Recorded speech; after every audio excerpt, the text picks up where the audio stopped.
It's time for the latest update from Fratton on this, the late afternoon stroke evening of Monday, April the 7th.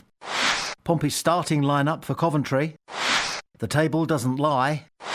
And Coventry's boss is banned for Pompey's visit. Pompey Sound. Update. The latest from Fratton Park. On the hour, every hour. Fueled by Piglet's Pantry. Click pigletspantry.co.uk to get your fill. As Pompey make their final preparations for the trip to Coventry, all eyes are yet again on the injury list, as fans and journalists alike try to second-guess manager John Messino and his starting lineup. The Pompey head coach has carved out a reputation for streetwise cunning when it comes to safeguarding information about his likely first team. With question marks over the injuries sustained by Zach Swanson and Marco Mahoney clouding the issue, and combined with the long-term injuries that Pompey have managed to the best of their ability for the lion's share of the campaign, John last week was proudly announcing that he had, quote, 23 or 24 players in full training out on the grass, before adding no wait a minute, perhaps it was 25. Wednesday's opponents, Coventry, are also facing a number of absentees, and not only amongst their playing staff, but their head coach Frank Lampard, who is banished to the stands for the Pompey game after collecting a red card after the final whistle against Burnley. It's widely acclaimed that Jordan Williams performed with credit stepping up for the injured Swanson, but many fans and writers believe that some extra firepower could be useful next Colby Bishop, if Pompey are to capitalise on the occasions when they get the ball into the box. Yengi's absence against Millwall was unexplained, but is presumed to have been the result of him failing to achieve 100% fitness after his injury. Shaughnessy is rumoured to be on the verge of playing, and it will be a relief to have a big man in the middle of the back four, especially if Coventry field two strikers of 6'2" and 6'3" proportions, such as Pompey faced against Millwall. All in all, a tense wait until the team is announced for Pompey fans, but an equally tense wait for Frank Lampard before he joins the rest of the fans in the stadium with a cup of Bovril and a pie. Given Pompey's favourable results throughout March, it was reasonable for many to assume that they were well on their way to safety from relegation. However, knowing fans and scribes pointed to the straightforward fact that those March fixtures were largely against lowly rated teams. When April arrived, Pompey were taking the field against altogether stiffer opponents. Currently sitting 4 points ahead of the three clubs at the bottom of the championship, Pompey's situation is decidedly precarious compared to where many thought they would be in the table as the season tapered off. 6 points from the last 6 games is a reasonable tally for a club who could, to use a cricketing phrase, get them in singles. But beneath them other clubs are on the move. Hull have 9 points from their last 6, as have Luton. Derby a whopping 12.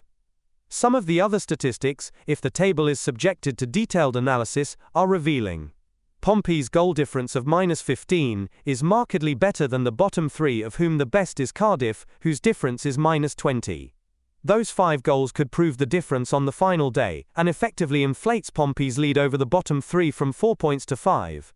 Unsurprisingly, bearing in mind Pompey's injury problems at centre-half, they've conceded 63 this season. The joint second worst defensive record in the Championship after Plymouth, who have averaged conceding nearly 2 goals a game, with a total of 78 after 40 matches. However, Pompey's goal-scoring record should come as a pleasant surprise. They've scored 48 goals in 40 games, the same number as West Brom, who sit 8th.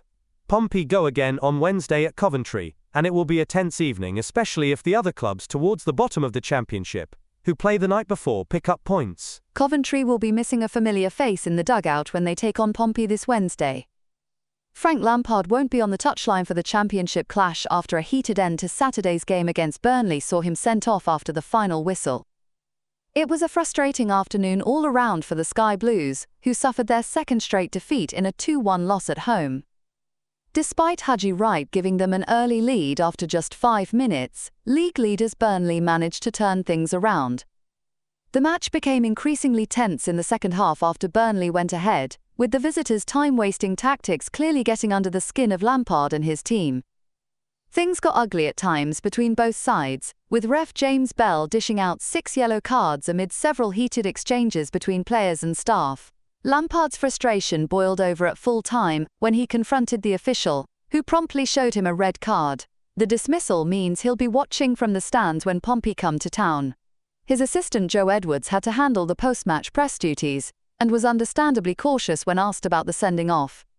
"I was by the benches so I didn't see what happened down in the corner," he told Coventry Live. I just heard afterward that Frank had been sent off. Given he's already been punished, I better watch what I say about it. You could feel the frustration from everyone. Both teams, our fans, everyone. These games mean so much at this stage of the season, and tensions run high. That's just how it goes. The timing couldn't be worse for Coventry, who've slipped out of the playoff spots after these back-to-back losses. They'll be desperate for points against a Pompey side, sitting 17th, and looking nervously over their shoulder at the relegation zone after a late setback against Millwall left them just 4 points clear of trouble. While Pompey did thump Coventry 4-1 in the reverse fixture at Fratton Park, their away form has been dreadful with just 2 wins from 20 road games this season.